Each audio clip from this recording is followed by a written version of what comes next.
Role હું માલપુર ગામનો માજી ડેપ્યુટી સરપંચ પ્રકાશકુમાર નટવરલાલ સોની।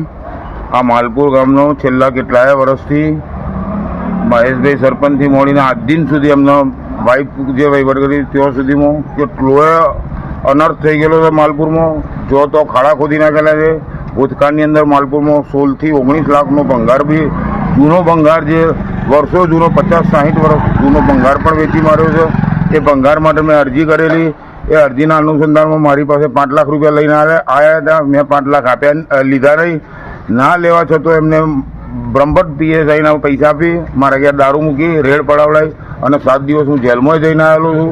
પંચાયતની સામે બોલવા નથી દેતા અને જો તો ખાડા ખોદી નાખે છે। ગમે તો કોઈ જગ્યાએ કામ ચાલે તો કોન્ટ્રાક્ટર બી ધ્યાન નથી લેતો। એમને પંચાયતના સરપંચને કહેવામાં આવે, ડેપ્યુટી સરપંચને કહેવામાં આવે કે ભાઈ આ શું છે તો કે ઉપરથી બધું ચાલે છે, અમે કંઈ જાણતા નથી। આ પંચાયતનો ઉપરથી આવેલું છે, પંચાયતનો કોઈ કન્સલ્ટિંગ છે નહીં।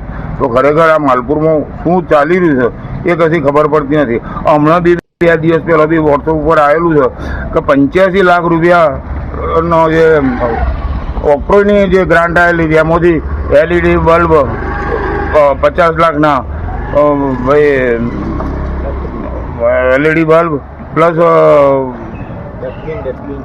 હા ડસ્ટબિન, કોઈનો ડસ્ટબિન મળ્યા પણ નથી છતાં ડસ્ટબિનનું બિલ બનાવવામાં આવ્યું છે। આ રીતે ઘેર બેઠા ડેપ્યુટી સરપંચનો જે પિયુષભાઈ છે એમના ઘેર બેઠા વહીવટ થાય છે અને ખરેખર માલપુરની તો દશા હું થવા બેઠી છે।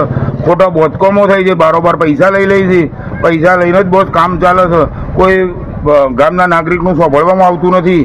તો ખરેખર આ બાબતે યોગ્ય થાય એવી મારી નમ્ર વિનંતી છે અને આપના માધ્યમથી કહું છું ખરેખર આ સરકારમાં વાત પહોંચાડજો અને માલપુર માટે કંઈ યોગ્ય થાય એવું કરવા માટે આપ સર્વેને નમ્ર વિનંતી।